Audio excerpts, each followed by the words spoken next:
been a hot mess today, dude. I got 3 minutes. Get you in for 3 minutes of playtime. Have some playtime. Did you see? Did you know that Macho Man Randy Savage released a rap album? No, dude. It's not bad. No, That's okay, the thing. okay. Most people hear about it. It's Okay, not bad. Okay. Mike, you're the last friggin' person I'm gonna take. Advice from Rap what's and a good hip-hop rap. advice from?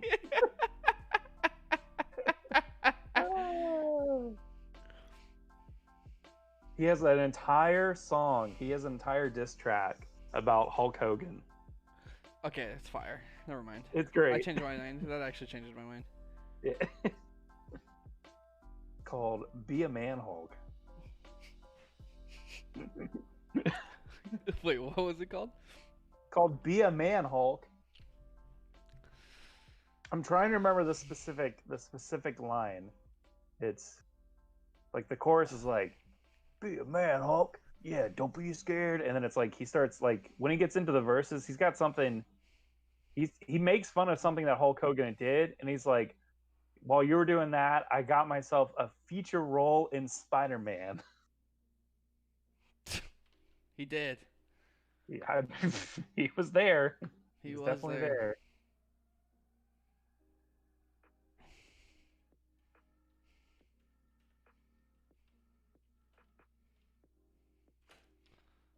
Oh, dude.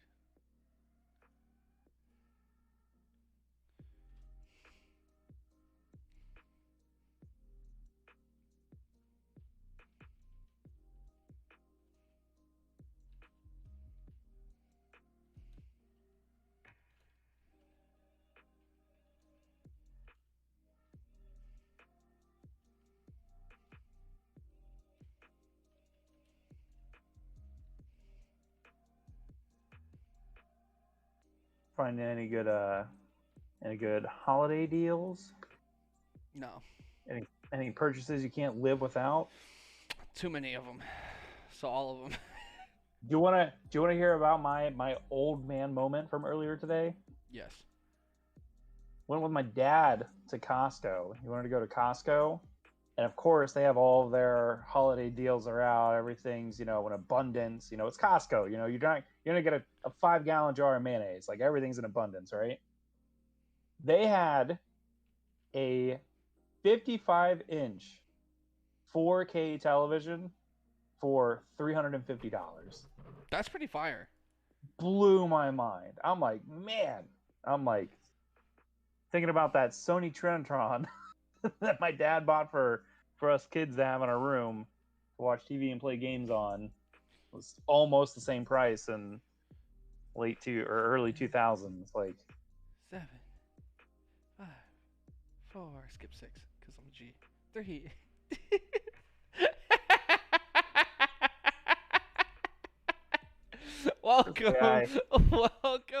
Welcome, everybody, to your favorite time of week. I know it's my favorite time of week. It's the freaking LFTG Podcast, baby! I'm hype as butts this weekend because I know I'm about to tear myself down in this podcast and break myself down mentally into this little pulp of a brain. There's so much bad things happening right now. But on a good note, that's what we're going to talk about, is all the bad things.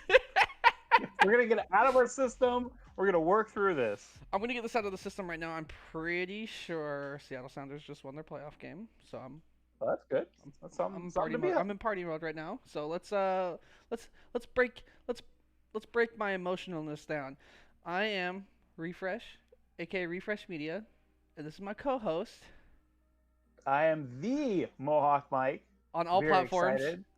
Very excited on all platforms. I secured the Twitch channel. It used to be BFTV_Mohawkmike. And every single time I went into a channel, he would be like, "Thanks for the shout out, BFTV." And they would never say the Mohawkmike part.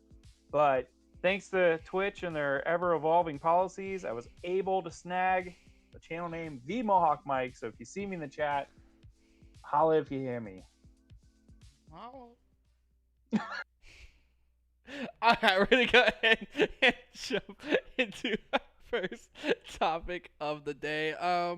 This last weekend was really, really exciting for Super Smash Bros. Melee. Uh, we had some great moments. So I want to start off by highlighting some of those moments. Wait, shut up, dude. So I want to talk about at least the final bracket, or do a final bracket recap of what happened at Summit, the conclusion to your Slippy online tournaments, all boiled down to the Summit. Pools were kind of interesting. The only thing I will say about pools is what I have learned from watching these online events is that my favorite Smash Brothers player, Axe, not very good at online Melee. Does well enough in the Slippy tournaments to get himself a spot in Summit, but doesn't do very well in pools. So we're going to go ahead and recap this. We made it out of pools. On winner side, we had Zane and Ginger. Zane wins that first game 3-0, of course. The man with the sword versus a bird. How can you not choose the man with the sword? Hungry Box played IBDW. Got 3-0'd. IBDW doing a good job there. Mango 3-0ing his best friend S2J. Wizrobe 3-1ing Nun. Wizrobe and Nun play a lot. SFAT and Fat Goku in losers. SFAT won 3-1 in loser bracket. Fat Goku goes home early. Soonsei, a SoCal player, SoCal Fox, beat Axe in a best of 5, 3-2. Axe falls out of losers round 1. Spark and Magi play in losers round 1. Spark won that 3-2. Magi had actually a couple upsets in pools. So shout outs to them. Captain Face Roll lost to Lucky 3-2. Winner semifinal, we had Zane versus IBDW. Zane 3-1. Mango beat Wizrobe 3-1. In the other side of semifinals, losers round 2, Nun 3-1 SFAT. S2J 3-1 Soonsei. Hungry Box 3-0 Spark. Ginger 3-2 Lucky. Losers round 3. Nun 3-0'd S2J and the Falcon Ditto. Hungry Box lost a very close best of 5 to Ginger's Falco. And then losers quarters, you had IBDW versus Nun. 3-1. Wizrobe versus Ginger 3-2. IBDW in losers semi. 3-2 Wizrobe. Then you go up to winners finals. 3-1 for Zane over Mango. Mango beat IBDW 3-2 in a very, very close set. And then another very close set in grand final. Zane took the whole tournament 3-2. It was some craziness going on. Mango doing Mango things, Zane doing Zane things. But when I say Mango doing Mango things, mostly just SDs. So that's going to conclude the bracket. It was crazy stuff, man. It was really good online Melee to watch. I was in Oregon for part of it, but I was definitely not paying attention to my wife's family and just staring at the phone watching some good old-fashioned Melee. Did you get a chance to watch any of it? I didn't watch any of it. I kind of got some clips and stuff off of Twitter. I think the biggest thing is that this is kind of the best that we can get right now as far as, Smash content in particular. Like, obviously Summit is like a super well organized event, always the top players, and it's always interesting to see how things shake out. Nobody really predicted that Axe could have won a Summit. He grinded and played as well as he did. Like you said, obviously, like online is a whole different beast. So I'm sure that there were a lot of people that had their fantasy brackets didn't really pan out the way they thought it would. But at the same time, it looked like it was great. The only thing you can predict is that Mango and Zane will be somewhere near the final. That's the only thing you can't predict. Yeah. But that's something that you can predict anyway, because one of the last major events, you had Mango and Zane in a final. So I think those two players will remain super consistent. I think the online format has worked out especially well for Mango as a player, kind of going back and forth with Zane over this last season.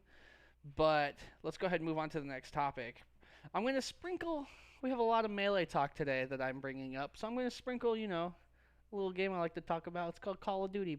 Call of Duty, boys. Let's talk about Call of Duty. What is Paris doing today? We talked a little bit about this last week, but I wanted to stress the situation. They're actually, without Paris saying anything, since a retweet on October 14th, the only information I now have on Paris, there has been a leak, and their squad may be Scraps, Gunjar. I like Gunjar. I've always liked Aqua, and a player from the EU called Fire. This squad, if it is true, we don't know because Paris won't tell us anything. If it is true, I actually believe in the squad. I think Gunjar will be the natural leader of the squad. Gunjar has been a seasoned veteran of Call of Duty esports for forever.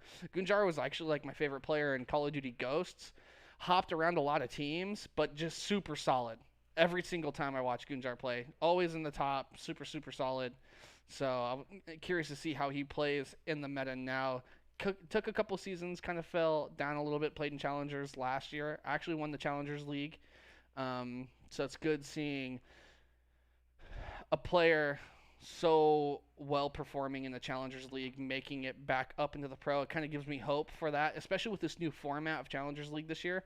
I was expecting Paris to kind of maybe wait. They kind of have like a draft league where the top performers from the Challenger League play in basically show matches or exhibitions where they don't play with their actual team. They throw them on random teams and they see how the players perform as an individual level, in certain roles. I think that concept's really interesting to me. I think it kind of creates like a combine, a Call of Duty combine, where you can see different players perform in different situations on different teams that they've never played on before. So you can kind of pull consistency from players. But yeah, Paris Legion, what are you doing? Tweet once in a while, you know.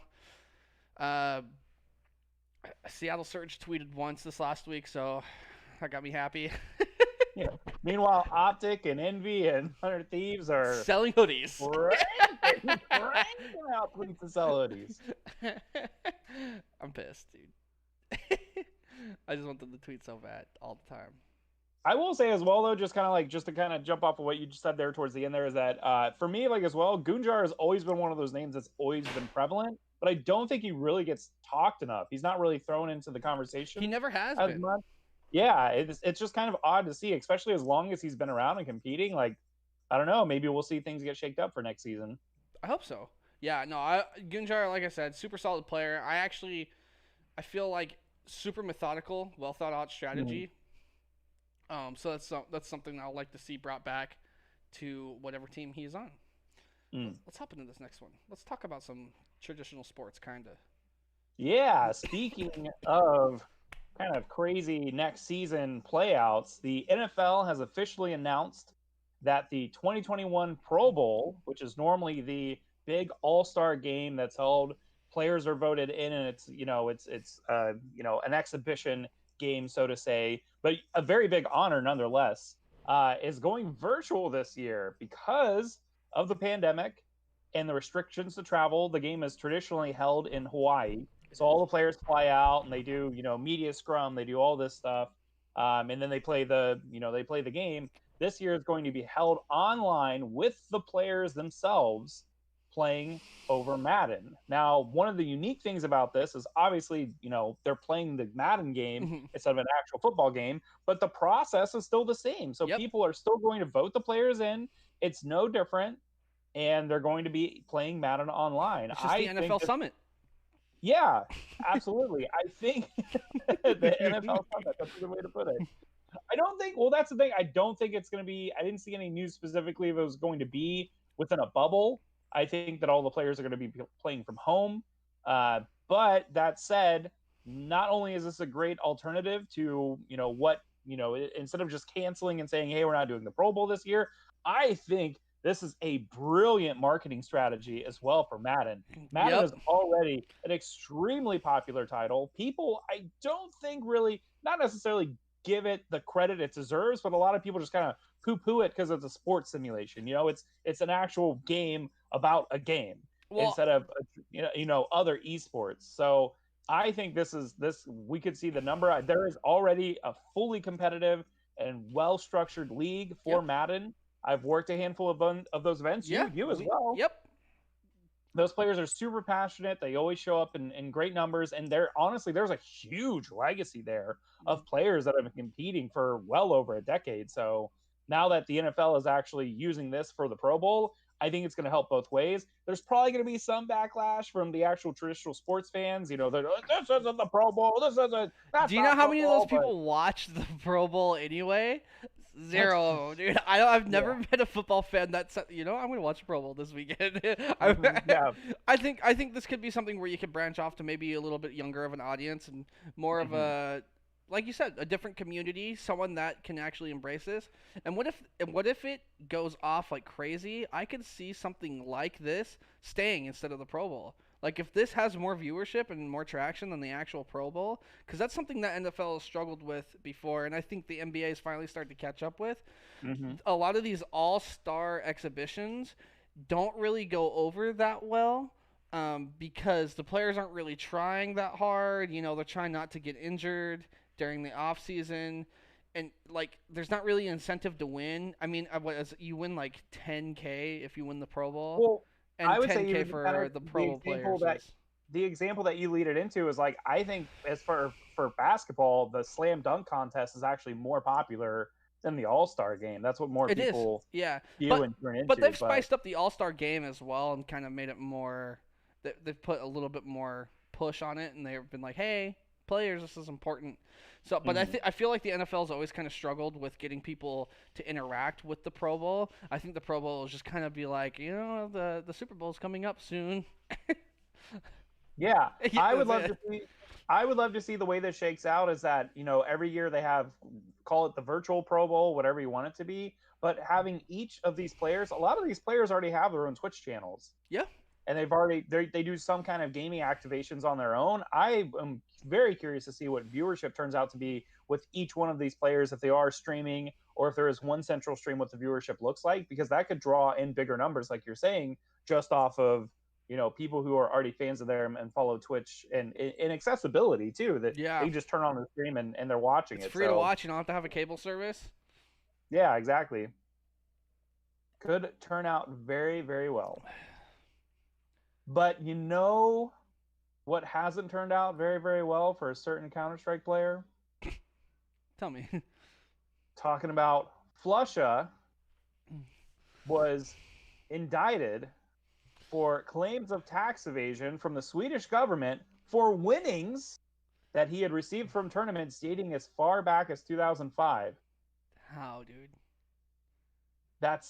Here's the problem, and we've talked about this before. I think a lot of specifically younger players, may not know as far as like actual like reporting winnings or actual tax laws or things that they need to cover, like as far as like claiming and stuff like that. So Flusha, after it was this information has been revealed, it was over $100,000 USD that he owned, which translate that he did not claim $100,000 since 2005. That translates to $1.4 million in Swedish currency. Oh, they have fees too since 2005. Yes. Oh my god. Okay. This is... Oh, sorry. Wait, my bad. 2015. Okay, I was gonna say since 2005. Yeah. I'm like, 2015. This man owes his life. Yeah, no, this is a big. 2015.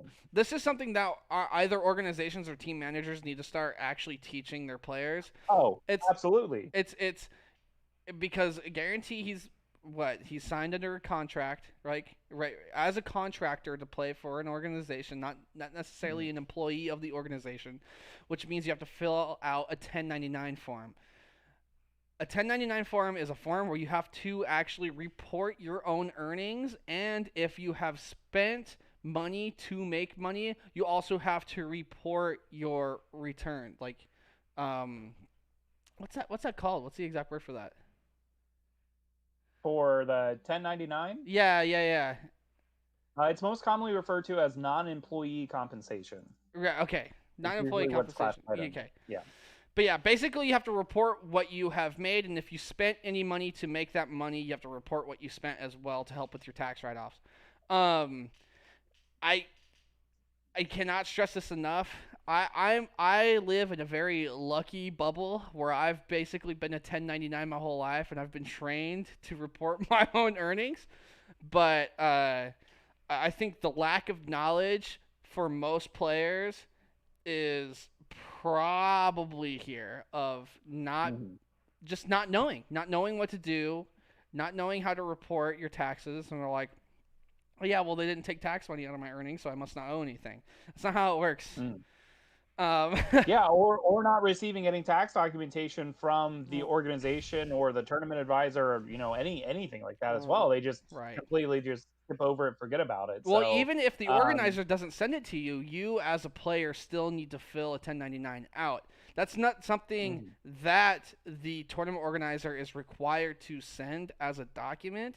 Right. A good tournament organizer will send that because they know what a 1099 form is, but it is ultimately up to the player to report their own money earnings, not the organizer. So I think these team managers and a lot of these organizations need to put a little bit of knowledge in these players' heads of like, hey, you should report your taxes this year because we're Mhm. not going to get in trouble if you don't. You are. Yeah. Yeah. Well, the good news at the end of the day is that the courts did allow him to have a little bit of leniency specifically within this case.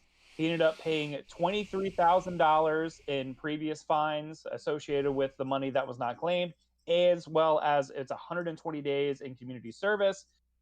The other good news is that that's not going to affect his actual play at all. It's not like the org has to like suspend him, or they're going to work around his schedule as far as the community service aspect. So, lesson learned. Hopefully, a lot of other players will see this and heed warning. I myself personally, from a tournament organizer standpoint, I have had to literally hand a player a form and say, hey, you need to fill this out. And they have no idea. One, a lot of them don't even know the form they're filling out. Yep. And two, they always ask me, what is this for? And I'm like, well, if you're receiving an amount of money above a certain amount, I need to show that I gave that to you. And then Right. you need to claim that later on your taxes. So, Right. I mean, as an organizer, you can show it not through handing that paper to a player, though. We can show it through, hey, this is what yeah. we paid out to this player. We can just throw it through our bank statements. So you, as an organizer, you basically just gave them a helping hand when you didn't need to. Most organizers aren't going to know to do this at all. So at the end of the year, even organizers need to look out to reporting payouts, not necessarily money earned, but paying out as well. Mm-hmm. And if you don't, as an organizer, if you don't as a business, you're making a huge mistake because you can, especially in esports, there is it's basically considered a donation at this point. So it helps out with your overall tax write off at the end of the year and your business spendings at the end of the year, depending on how the tournament format has worked, whether they paid for it or if it was a free tournament. Because if it's a free tournament, like we have done, that is we would consider that a player donation. We wouldn't consider that technical player earnings because they never paid anything to enter the tournament. They just sat down in a chair. It's this whole mess. It's a whole Here's the mess. crazy thing too. Here's the crazy thing too. There's an event that I work every year that literally the players are handed cash. They are given an envelope that says the placement as well as how much they won, and the cash is in the envelope, and they still give them the tax forms to fill out. They still cover their bases, even though they're literally being handed cash. It's not a check. It's not necessarily traceable at that point, Yeah. but they still do it to cover themselves and the players, all entities involved. Yep. All right. Are you ready for the big one? I Okay. know that you're super worked up. I was gonna talk about one of your topics. You nabbed another topic from me, which is fine because I could talk about this one for a year, for a Yeah. full year. Actually, I could talk about this one since all the way back in 2013, where this little story Hmm. started with a little company called Nintendo, and they had a game called Super Smash Bros. Melee for the Nintendo GameCube. And in 2013, we wanted to host a tournament called Evo, and you know what they said? They said, you probably can't stream it, and they were like, well, we donated about $275,000 to have this game at this tournament, so you should let us stream it. They said, okay, well, now we don't want you to play it. Well, you should let us play it. Okay. Ah, yes. supposedly they have left us alone until 2020, the perfect year for Nintendo to stick their fat, ugly foot in this beautiful life and this beautiful door of Super Smash Bros. Melee for the freaking Nintendo GameCube, a game that's been around since 2001. So you know what? We care about you now, right? No, we don't. We don't care about you at all, even though we're. Okay. What Nintendo has done in the process of creating cease and desist orders. This wasn't a standout case. It was for other emulators, people illegally selling mods for the Nintendo Switch to emulate games. Um, and and and in order to play Melee right now during this pandemic, we've been playing Slippy, which is technically a mod of Super Smash Bros. Melee. But that's what we've been running our tournaments on. All of our online everything has been going through Slippy. During the process of Nintendo sending out the cease and desist orders, they've also sent it out to tournament organizers for Super Smash Bros. Not only did you know this, Mike, because like Big House, they also cannot host Ultimate because of this. I feel that the communication was actually so to my knowledge, the information that I've seen and the research that I've done, there was communication between the Big House, specifically Robin Harn, organizer of the Big House, and Nintendo in like the weeks leading up to this moment. This wasn't just something like they slapped them with a cease and desist. There was conversation back and forth. And to my understanding, the way this happened is that Nintendo told them, said, hey, we're not going to allow you to do Slippy. Like, you are an officially sanctioned Nintendo event. We have given you our blessing. You are officially part of the Nintendo event series, but we do not want you to do Slippy. And Robin's response was, okay, well, if that's the case, then we're not going to do Ultimate either. It was that Robin himself canceled and said, well, if we can't do one, then we're not going to do the other. Well, more people are going to watch Melee. Yeah. That's how it goes. Like, basically what Nintendo's done is they shut down... all they need to do... Man, okay, listen. Since Nintendo can't develop their own good netcode, they have to shut down whatever fun we're having at our own time, something that doesn't even affect them at all. All Nintendo has to do is just slap their name on it, and they can advertise whatever they want on it. That's all you have to do, Nintendo. Why do you care so much?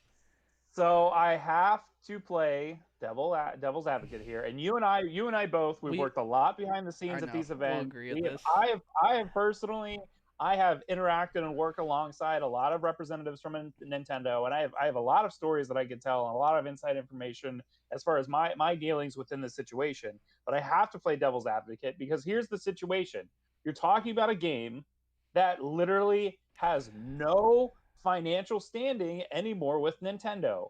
Obviously, everybody would love to have Melee HD come out. They would love for it to have perfect netcode, be downloaded on the Switch, play it wherever, but that's not the case. Nintendo sees no profit and they have no control over any form of emulation. And what's crazy is you're seeing a lot of the community members actually starting to research the laws behind emulation. PlayStation has lost major lawsuits when it comes to emulation, but the law, at least the way that it's technically written, is that so long as you own a physical copy, if you own a copy of a game, you are allowed to emulate that because you are taking that, you're not doing anything to damage or change the license, you are just taking that format and putting it into another format. So specifically here, there was actual communication from a legal standpoint that if all the people entering Melee for the Big House tournament, this was after the cease and desist was delivered, if they could prove that they had a physical copy of Melee, that might be able to kind of subsidize the fact that Nintendo didn't want them to use the simulation software. I completely understand Nintendo and their stance. I don't agree with it necessarily, especially with them. They're promoting other games like Splatoon and ARMS and even Ultimate more recently. It's just unfortunate that that's not where the viewership, the majority of the player base, and a lot of these broadcasts. That's not where their esport is. That people want to see. Yeah, that's not where the focus is. Right. So That's is it surprising to me that Nintendo did this? No. Do I agree with it? Not necessarily, but I completely understand where they're coming from. I do understand where they're coming from. I understand that obviously they own the IP for all this that's going on, and then most emulation that is legal or modding or the modding community, because this would be considered a mod. All the modding community would have to own the game at some point, whether it's Skyrim or even just casual games. You would have to own the game, then you mod it. But in this case, Slippy is a free download. You can just download Melee for free on your computer, and you can just play it online. What my issue here is I feel Nintendo is failing to see business opportunities with Slippy. Here you have this team, completely independent of Nintendo, go out and create a netcode for a game that they've been trying to create a good netcode for the last forever, since they wanted to put Smash Brothers or Mario Kart or any Nintendo game online. This team has gone out and put a Nintendo game online and created a good netcode for it. I think what they're doing is they're failing to see business opportunities with esports, and I feel like they're being a little bit tunnel vision to the fact that it's their IP being used, but I think they should be able to take advantage of that fact of it is their IP being used, and hey, maybe communicate with the people over at Slippy and just being like, look, it's cool that you're doing this on your own. Either let us buy it for you or do it for us. Let me step into this, because here's another factor that I don't think a lot of people truly understand is that Nintendo is a Japanese company. Yes. Their mentality towards business is completely different than the majority of players that are situated here in the United States. It's basically the best example that I can give you is from 3 years ago when there was a patch update for Street Fighter V and it completely trashed online, completely trashed the netcode. There was a member of the community who literally went into the game and it found the single line of code and edited the final string from a 0 to a 1, and then had to release that as a patch himself, as a mod that you would download, which fixed the online. He was served a cease and desist. His mod was taken off the online so people could download it. Capcom did the same exact thing. Yeah, it's crazy to me, man. Like, they want their game to be successful, but they're not willing to see the successes that we have and build upon them. They want to build their own success, which that's not how video games work anymore, man. You gotta look at a game like Fall Guys and look at a game like especially Among Us. Among Us is a hugely, widely popular game right now, and it's because your community built it. You have built this game, you promoted it yourself, you did everything you could to make your game successful. It didn't do well at launch. At one point it had 10 people on it, and then the community built it back up. It's a little bit different because everyone had to pay for Among Us, kinda, unless you play it on your cell phone, which you don't have to pay for. It's a free game. But I feel like Nintendo's not taking an advantage of this opportunity of having a good netcode and having a reliable community that's been around for almost 20 years playing a game that they love and not seeing any business opportunity. I feel like that is a very, very tunnel vision approach to how they view something they've created. They only want to see it succeed if they make it succeed. They don't want to see it succeed when other people make it succeed. It's weird, man. It's super, super weird. I don't get it. I do not get it. I want to give you, because I know that you have it up on the screen. There was a hashtag that was floating around, hashtag save Melee. Yes. I'm going to give you a real controversial hot piece here. Are you ready? Are you going to piss me off, dude?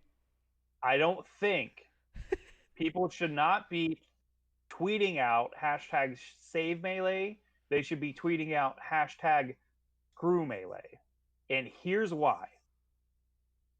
If Nintendo has been a thorn in the side of the community, and here we are once again, they have shown that they do not care for competitive, they do not care about esports, they have what little initiatives they've shown, and what evidence has been brought forward within these last few days.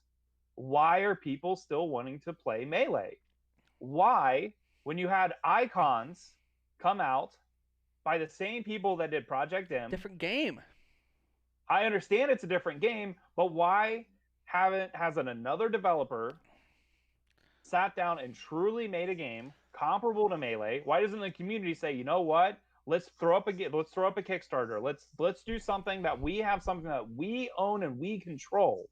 Now, obviously, it's not going to have the same fanfare. You're not going to have all the characters. You're not going to have the same IP that Nintendo owns. But at the same time, if this has really been an issue, like if you look at the history of esports overall, the most popular games currently within the ecosphere are games that all develop from mods. Counter-Strike, Yeah. League of Legends, literally those were all games that were taken by community members Dota. and modified, and those are what became the game. So much so that if you look at the original Dota mod for Warcraft 3, that's what spawned League of Legends and Heroes of New Worth and eventually led to Dota 2. If the community, if the Melee community, if the Smash community overall really wanted to stick it to Nintendo, they would help a developer or developers or support the other titles that are out there that are also platform fighters, and they would start taking their attention that way. I agree with you. 100%. But I feel like, okay, here's my Melee was an accident. Oh, absolutely. Melee was never supposed to be the game that we know and love right now is not Melee. It's a very, very torn down and broken version of the game. I feel like creating something that's intentionally broken like that would be very, very difficult to do.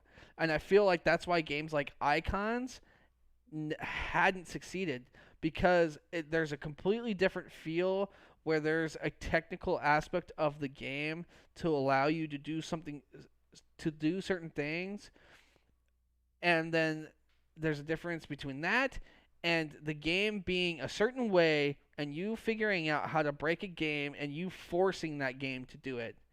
Because when you have a game that allows you to do those things, you create a buffer. It almost feels too easy. It takes the technical skill out of it, I feel like.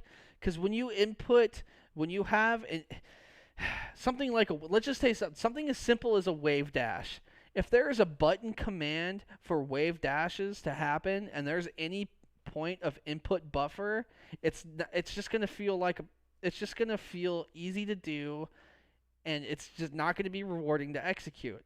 I feel like that is the Melee has this thing where it's old. Because it's old, it looks gritty. It looks more stylistic than what's new. You don't have these big puff of cloud when you get hit. It looks like it's pretty brutal, actually. For a Nintendo game, Melee is a pretty brutal game. I feel like the authenticity of games like Icons just aren't there because they're trying to copycat something that was a complete mistake. I feel like that's easy to see through. I do think it is possible in the future for someone to create a game like that. I just don't know who, man. Yeah, and that's the thing. Like, Icons didn't succeed, and that was unfortunate. And there's a lot of other platform fighters out there that people play, Rivals of Aether, Brawlhalla. You know, there's other games that are out there, and it's just people have this affection for Melee, and it's sorry to see them suffer. You know, us having the background and having worked a lot of these events, you know, us with gaming, I'm just gonna flat out say it, as somebody who worked with gaming generations, supplying a lot of the equipment for these events, we never had any modded systems. No, we never had any burnt or modified versions of the game. We provided everything 100% to the T, following Nintendo's guidelines, and everything was hunky-dory. It was only until, you know, we saw a lot of these events started having modded Wiis, where they're running the game off of an SD card, or they're running mods, or whatever it is. You know, it's just, you know, there's so many different things. There's so many things here that should have red flagged everybody. Well, And another issue is we're forced in a situation to where we can't play the game right now. Right now, yeah, that's true. I can't play the game competitively. The only way I can play Melee competitively is if I go online and illegally download it and play it online. Nothing has been provided for us to allow us to actually play the game. We can't play the game right now. And for Nintendo to step in and being like, "Hey, no, yeah, you can't do this." Don't get me wrong. The Melee community has had it way too good for way too long. I feel like some of their thoughts and the way they go about the way they go about showing themselves off can be in a very wrong light sometimes. I feel like sometimes Melee community might feel a little bit entitled. And I love them to death. Some of my best friends, dude, I know what you're about to say. Some of my best friends are in the Melee community, but I feel like this is a major stab in the back, and I feel like what Nintendo should do in a really realistic situation is reach out to these people that have reimagined their game in this perfect light. Just talk to them. Have them do it for the Switch. Sell it for $20. We'll all buy it. It's not like we won't buy the game. I don't see what the problem is here. They have this opportunity to make so much money, and they're just not willing to see it. But I do understand why the cease and desist went out, because if I own my IP, and I have an ego, okay? I have an ego problem. If I saw someone make my game better than me, I'd be like, hey! I'm glad you're saying this, because I had a point that I was going to bring up. I'll let you finish your thought, but I'm glad you're putting it this way. Yeah. No, that was it. That's all I had to say. Okay. So you were talking about. I have two quick things I want to say, and then I'll stop on this topic, because I know, like we said, we can talk about this forever. Yeah. The first thing is, as someone who has actually worked behind the scenes with Nintendo. So I very specifically, a few years ago, when Nintendo started the online tournament series for Smash Ultimate, yeah, it was somewhat controversial because they actually decided that they wanted items turned on. Yeah. And the reason behind that, I remember very vividly getting there at the venue, talking with them, was working behind the scenes on broadcast, and literally talking with Nintendo reps and talking with them. Be like, oh yeah, I think it's crazy to hear, everybody's up in arms about, the fact that you guys wanted to have items on. Obviously, like, the competitive community has their rule set, but just curious to kind of like get your guys' thoughts behind it. And literally they said, it was like, there is 98% of the game that people do not see when they play by these competitive rule sets. Why they spend the time? You have to think of all the hard work and time, all the time and effort, all the additional licensing that they get for assist trophies and all this other stuff. It's never seen in the game. They completely understand, you know what? That stage isn't really good for competitive play, so we won't play it, but we want assist items on. Like, Nintendo has their own mindset because they literally built the game. Yeah. They built the game, designed it, and the fact that it's literally the game is being shrunk down to the small portion, it irks them. Well, Activision had this issue with Call of Duty this last year. Infinity Ward came out and they were like, hey, we don't like the competitive community so much because they take things out of the game that we work hard on. Okay. Yeah. There is that, but when we're trying to create a fair environment, the competitive community has kind of a say. Your follower, I mean, a lot of people buy Smash Brothers not realizing there's a Smash Brothers scene, but also a lot of people do buy the game because you have these influencers and the people in your community saying, hey, you know what, this game's pretty freaking good. You should go out and buy it sometime. I feel like there's a miscommunication. I feel like Nintendo and their players would get along, their competitive players would get along really well. I feel like at the end of the day, I feel like they could understand a lot from each other, and I feel like they could grow and they could possibly make an even better game and possibly even sell more copies of their game because it's better. But I feel like right now this it's just, we have this ego trip between the competitive community and we have this ego trip between the developer, and they're so miscommunicated with each other that they're unwilling to work with each other, and it creates situations like this. I feel like that's what we're in. The last thing that I wanted to say, and I feel like this is something that by myself personally, it's terrible, and I don't really want to bring it up, but I feel like it's something that nobody else is talking about.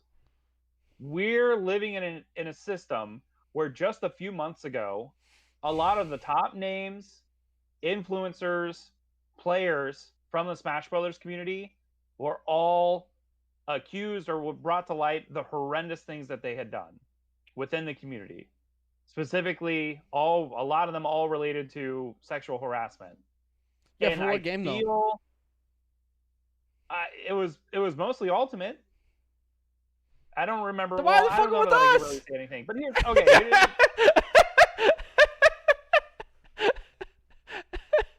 What I'm trying to say here is that you have to realize that people have to realize that Nintendo literally just saw all of this unravel on That's true. Twitter.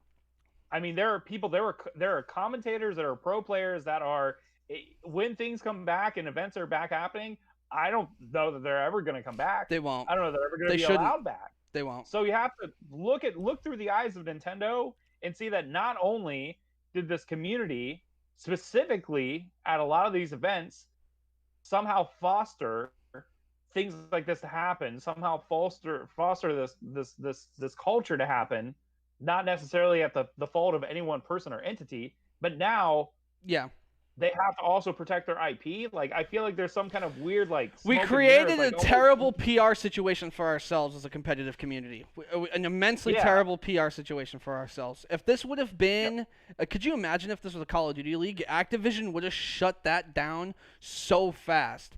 We were Yeah. lucky. We were lucky to even still be able to host Ultimate tournaments after what happened. Yeah, no, I do agree with you on that. We did create ourselves. Like I might have joked about it at the beginning of the topic, but we did create ourselves a mess, a super wildly uncleanable mess. And it's just I don't know. Maybe maybe that's something that they've taken into consideration when they did this. Maybe say, hey, you know what? We have this problem on our hands with people emulating. The competitive community in this last year hasn't helped our PR out so much. Our children's game, has been taken over by some of these not so great people, and now we're stuck in this situation where we have to make these decisions. So you know what? That could have, at the end of the day, something like that could have influenced a decision like this. I mean, if I was at Nintendo, I would be trying to protect my IP as well, and I would have taken that into consideration when looking at all of this. Yeah, I think here's the biggest takeaway from this at this point. Obviously, there's a lot of, everything's kind of up in the wind right now. The community is trying to show a lot of solidarity from every aspect of the community as well to try and get, Nintendo to kind of, more of an open dialogue and kind of get this conversation going. I feel like this is just part one. Yeah. I feel like we're going to be covering this next week and possibly the next week after that. This is just part one of this chapter, and we'll see where it goes from there. Do you know who we should get Rodney on the show? Yeah, I'm down. Rodney, I'm calling you out right now, dude. Get on the show. What are you doing? Next week, Tuesday night. Mm-hmm. All right, There let's hop into this next one. We could talk about Nintendo all day, but we're going to talk about Nintendo some more because it's in the agenda. And this is wildly perfect timing for this news. Yeah. So I had a conversation with there's a handful of people that I've been mentoring in esports. Like, it's one of those things that I've been doing for quite a while now. A lot of people, like, I see stuff, like, I'll see it on, like, our esports, or I'll see it on Twitter. I literally have people that literally, like, hey, I'm friends with so and so. They're interested in getting more involved in esports, or maybe making it their career. Can I direct them to you to talk about stuff? And so I had a young gentleman that I talked to last week, and he brought up specifically, he works in post-production and works in videos, and he really loves documentaries, and that's kind of his focus. And he's been talking more about getting into esports, and so I've been talking with him about, like, post-production and live broadcasts and stuff like that. And one of the questions he posed to me was like, do you think that documentaries have a space in esports? And it's one of those things that I personally I love documentaries. It's my favorite form of movie. I literally part of my tradition is usually before I go to sleep, I try and watch a documentary so I can try and learn something and, get more, worldly and experience things. And specifically, there are some great esports documentaries that have been produced out there. One of the bigger ones that come to mind to me is there was a documentary back in 2006, 2007 called Frag. Frag was very controversial at the time that it came out because it actually showed a lot of behind the scenes, players not acting appropriately, tournament organizers stealing money or running away with money that was promised as prize pots. Like, it was one of those things that it didn't necessarily really hurt the growth of esports, but a lot of eyes that wouldn't have normally looked at it naturally were like, oh, what is this professional video game? I want to watch this documentary. And then they walk away with a weird Well, taste in their a lot mouth. of people never saw the underground of esports. A lot of people never saw the underground of esports. Dude, going to some of these old MLG events for Halo back in the day was wild. Some of the stuff that would happen in these hotel rooms, I will never speak of. I will never speak of. I have stories of actual representatives of MLG from being at their event. Yeah. I literally was like, is that happening? Yeah, no, it was an underground party, man. It was way more of an underground party more than it was an organized sport. And a lot of underage kids. Well, it was esports at one point was one big high school party. It really was. Just one big high school house party. And we had fun during the day, and we had even more fun at night. And then people lost. Some people lost a lot of money, and they would go to whatever it took to make them happy for that night. But no, I think documentaries like that are really good. I would love to see a documentary of a fleshed out MLG now that MLG is gone.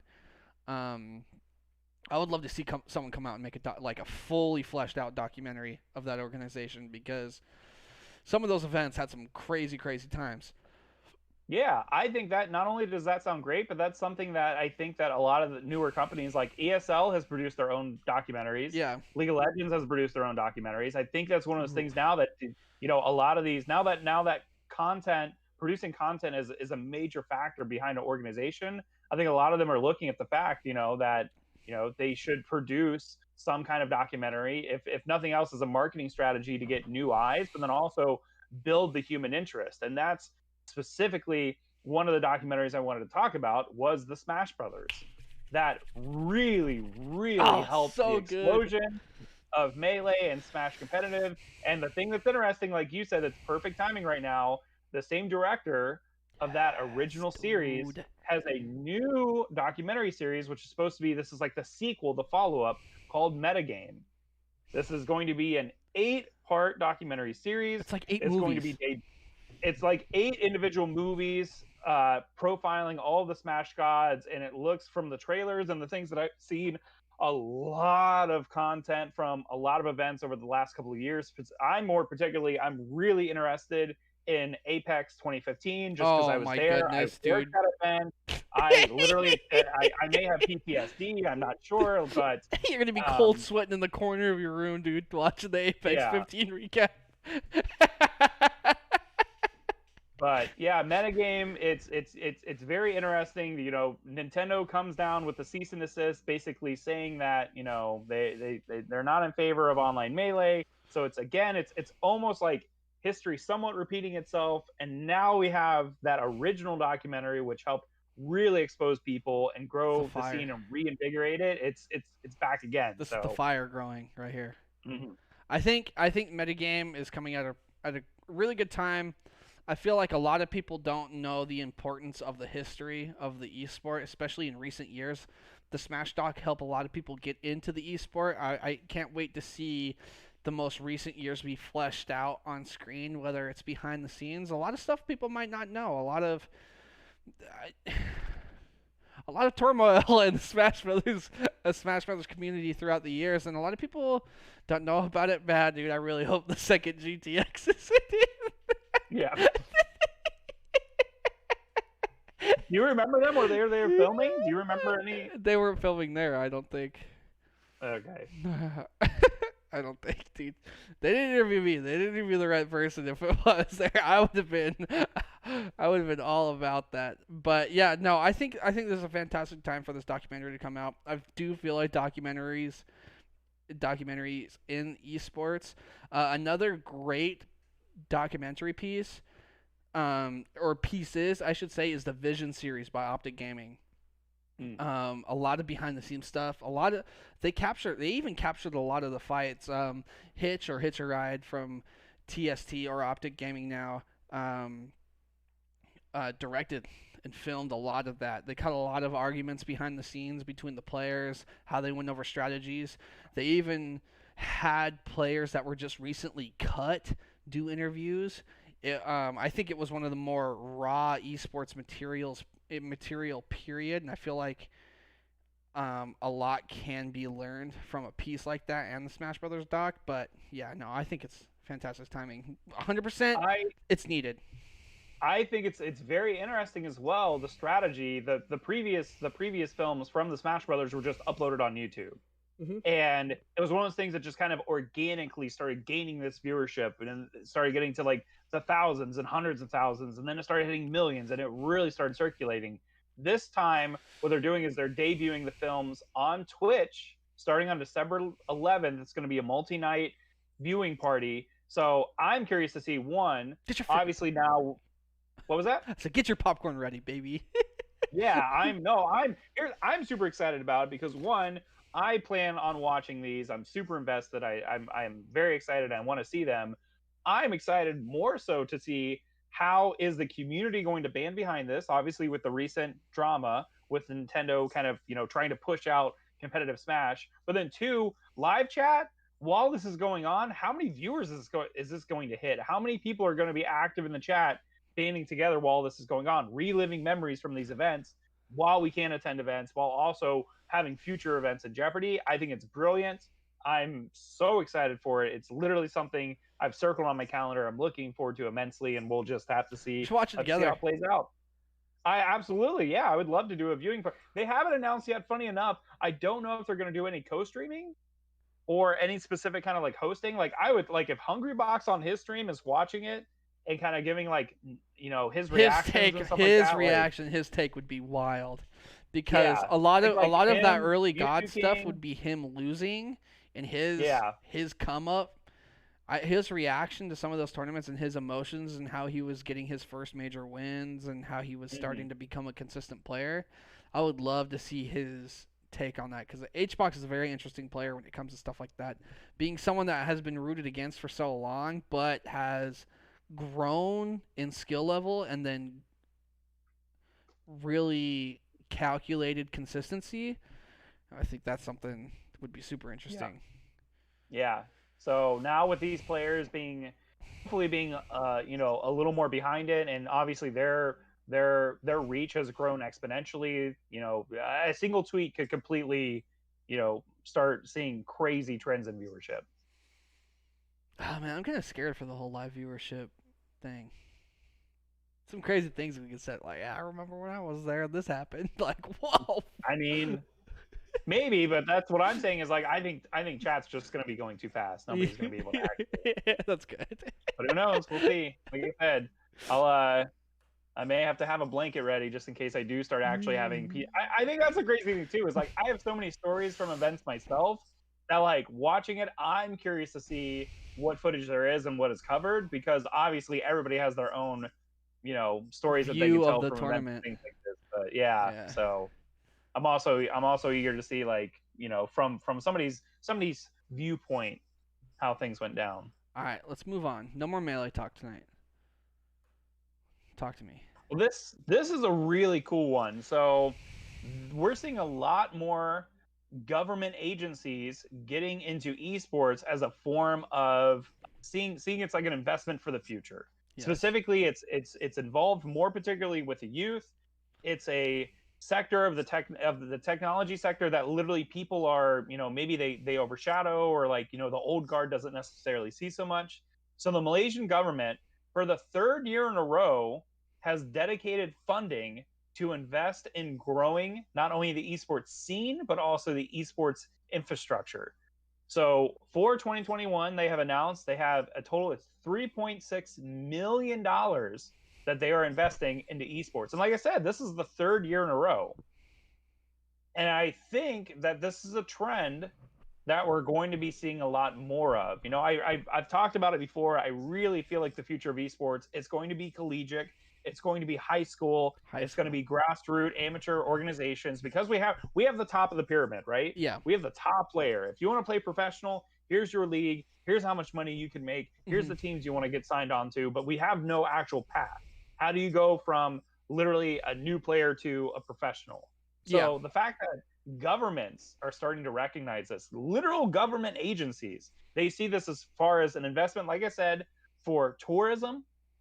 They're seeing it as far as youth and education and getting them more involved. National pride also as well. The fact that they could potentially, we're seeing actual like organizations that are signing up and saying like, okay, you know, geolocation, we are this team from this place or from this state or from this city. And we're seeing more and more of that. So obviously, like, I think this is something that's really, really in the makings and showing an example of what other countries are possibly going to start doing. In Europe, we're seeing it already. We've seen specifically like France and Germany and Belarus and like other places that have literally their governments, their actual elected officials have gotten behind esports. But now that we're seeing huge investment dollars, that's not from the private sector going into this, it's the future. Who knows where everything's going to end up?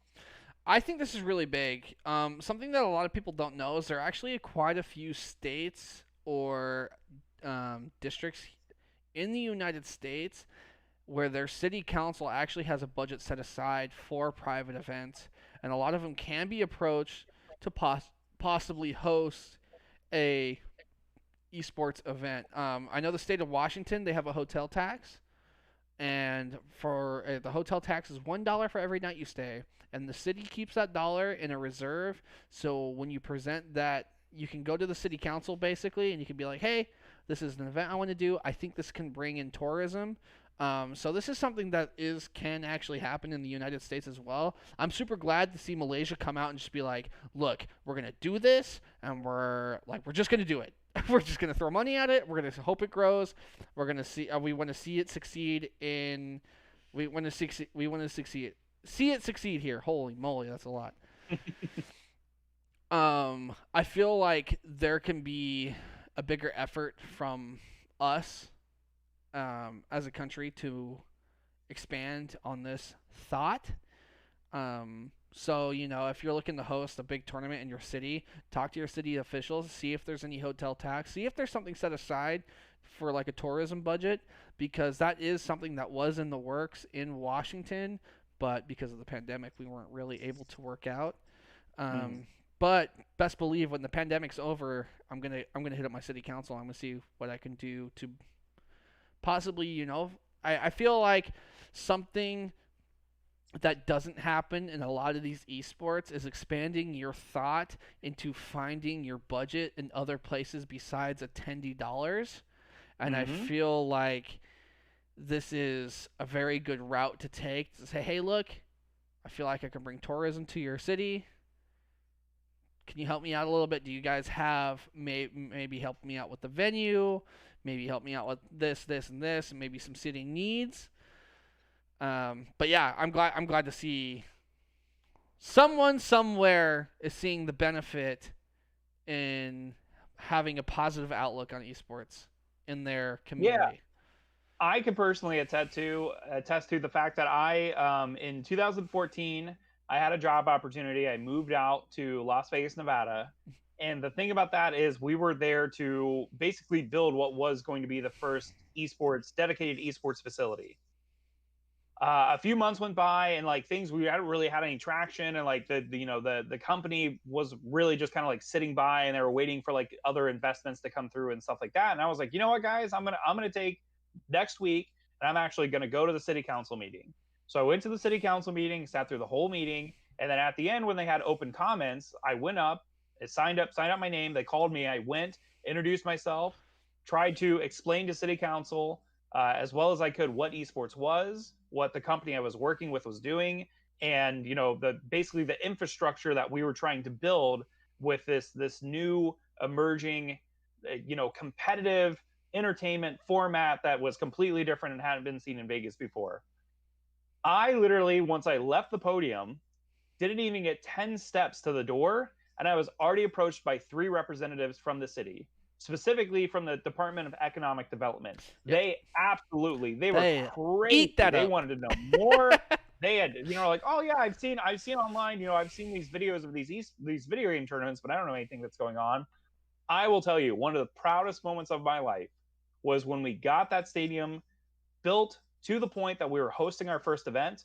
The mayor of Las Vegas came and did a ribbon cutting, and as soon as she stepped foot inside and she saw it, she literally, her jaw dropped, and she spun and she looked at me and she's like, I get it now. I get it.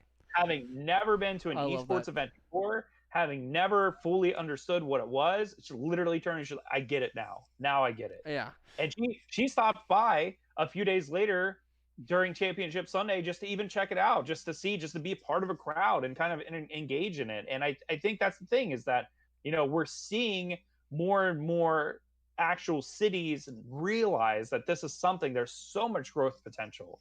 Well, this is where the franchise esports model come in. Is like when you have local representation in your city. I was driving down the street wearing a Seattle Surge hat, and some little kid, no older than 9 years old, pointed at me and says, Dad, that's a Seattle Surge hat. And I was like, yes, you're freaking right. And we were 5 minutes away from downtown Seattle. I was like, that's right, little kid. This is a Seattle Surge hat. Like that type of feeling of people starting to actually, like, it's almost validating in a way for someone that there is a possibility for someone that doesn't care about esports at all to get into esports through local representation, period, because they care about their local community, they care about their city. They go, you know what, I have never seen esports, but I know Seattle has a team. I'm from Seattle. I'm going to check it out. You never know. That creates an avenue for the general public to get into something that we care about, and that is the most important thing that we can do as far as a marketing tool to showcase esports. Because at the end of the day, we just want to sit down, watch some games, and have a good time, like any other sport does. But we want it to grow, and we want it to be validating, because for the longest time, people told us that it wasn't what it is now. Yeah. But I will just one last thing kind of on the topic, because you kind of touched on it earlier. I do want to say as well, like, if you are someone who is interested in hosting your own events or organizing, it doesn't have to be this crazy stadium show. It doesn't have to be anything that, like, that presentable. But literally, like, I have hosted events in high school cafeterias. I've hosted events in church basements. My mom's house. Yeah, but no, that's what I'm saying. It's like, if you're interested in doing an event, go to your library. You know what? Obviously now, with the pandemic, things are crazy, but like, libraries absolutely love when if you can come in and you can present to them the case and specifically tell them, this is what I require from you. I would like to use that space. I would like to use your TVs or your computers or whatever it may be. If you can give them the case, they absolutely will love you for it. I guarantee it. Not just that, but also local small businesses. If you go to them and say, hey, can I get a gift card to give away in my tournament? Or, hey, is there, do you want to, be a part of this in some capacity? There's so many resources out there that people don't know about. One of my favorite ones, unfortunately, it's gone now, but the Microsoft Store. If you had a local Microsoft store, they would loan you tablets. They would loan you laptops. They hosted their own gaming events. They provided their Xboxes, controllers, just about whatever you needed. And you literally just signed a release form saying, if, hey, any of this stuff got damaged, then I'm liable for it. Salt Lake City Microsoft Store. All you kids got slapped. No, I used to love those tournaments, man. I would go to those tournaments all the time. Starting a tournament series, especially even now, get a group of friends, go to challenge.com and start a bracket and just do something for free. Like, just do it. If you want to host tournaments, just do it. when things start to be able to become in person, go to your city buildings. Something like the library. Again, they love that. They have a lot of space that they're looking for use for, and a lot of the times they will just let you use it. They'll just be like, look, here's the internet connection, there's some wall outlets, bring whatever you got, and just do it. Because they want to get people in those buildings, because then that's a reason for them to have upkeep and maintain those buildings, and the city can find budget in that way, so they can see you as profitable in a way, but they can also see it as like a, hey, come to this city, we have this. It's almost like a showcase of like, hey, we can provide this for our people that live in our city, come hang out. You, my friend, have been stealing my topics left and right. Because I stole another one? Last week, what did we talk about? We talked about a little mobile game called PUBG, and I wanted to watch the Worlds just to see how ridiculous PUBG Mobile. But let's talk about PUBG Mobile for a second. It's our upcoming event. As you mentioned last week, we talked about it. It was very big news. India will be getting back PUBG Mobile. Previously, the game was completely taken out of the marketplace. You couldn't even download it, couldn't really play it anymore. PUBG announced that they would be investing $100 million into it. And now we are starting $100 million chump change. We are starting the PUBG Mobile 2020 World Championships. Yes, so we are. Multiple weeks. It's starting this week, and it's going pretty much until it's like mid-December. I don't know if I haven't seen anything about the actual finals announced, but there is a lot of money on the line. There are a lot of big name teams that you would know, like specifically from other esports that are competing. And I really think the one that blew my mind was that the day after the announcement that India was having $100 million pumped into their PUBG mobile scene, Team Oxygen, formerly Reciprocity, who currently has an active roster in Rainbow Six and several other games, literally sent out a tweet that said, yeah, we're going to get a PUBG team in India. We're going to get a PUBG mobile team in India. We just don't know who yet. But we're getting a team. Yeah. I like that tweet. Paris, take some notes. So what are your thoughts? Now, obviously, we kind of know. I know your stance. I just want to see how it works. Yeah, that's it. That's all I care about. I will be entertained. I want to see how it works. I want to see from a visual experience. Is it going to be worth me investing my time into watching this esport? I feel there's a lot less emphasis now on is the game watchable. And I want to see if this is a game that is on the come up that is watchable. A game being watchable is very, very important. A lot of developers make games and it's super fun to play and I love the game, but oh my goodness, it's unwatchable. So, I mean, Overwatch is kind of that way. Like, let's be real. Overwatch can be a blast to play sometimes, especially with your friends. But watching it's a chore. It's hard. You're in for a long day. But yeah, no, I'm excited. I think the biggest factor here is I've mentioned it many times to multiple people. I think we've even talked about it before. Is that really at the end of the day, esports is different than traditional sports because when you watch a broadcast, when you watch an event, at the end, you should want to play that game. Yeah. So I'm going to throw it out there now. If after watching some PUBG Mobile in these early stages of the World Championships, I'd be curious to find out if you will actually download the game to give it a try. No shot. No. Okay, I'll take that challenge. The only mobile game I've played is, gosh darn it, Call of Duty Mobile. Call of Duty Mobile.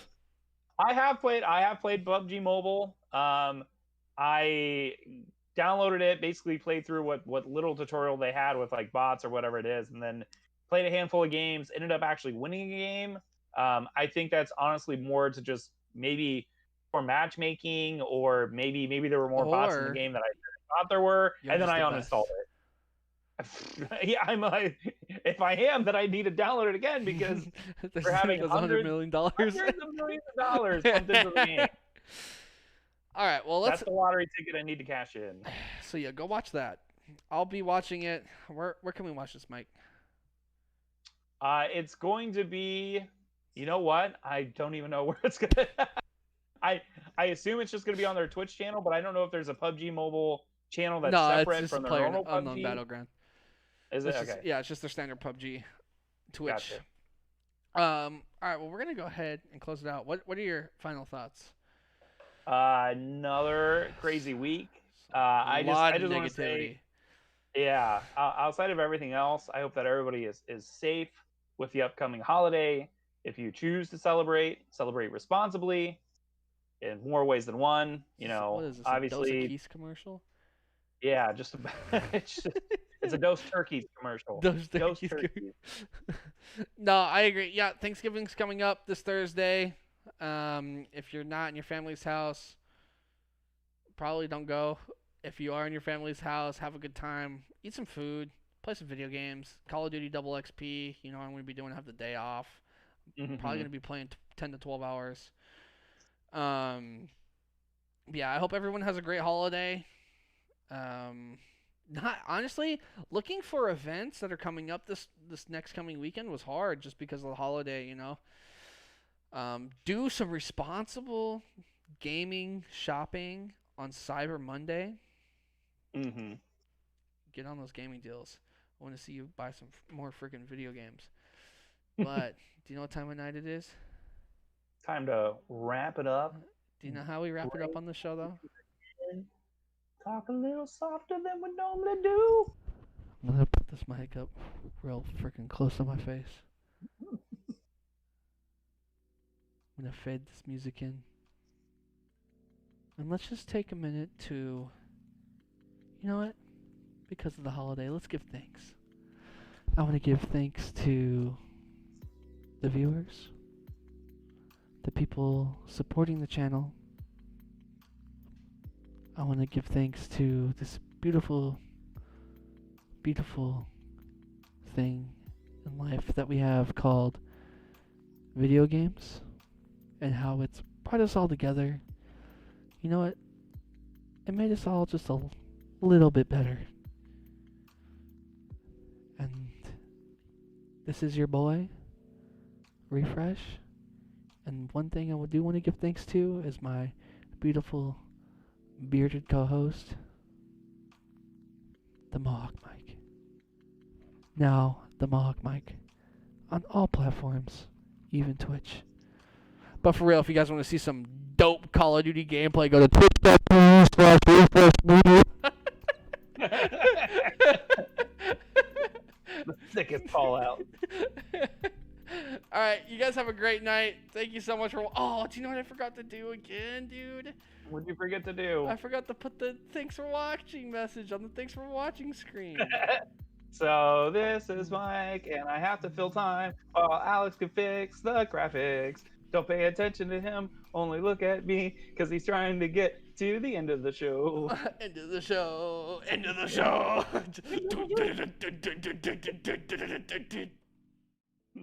Alright, filthy transition.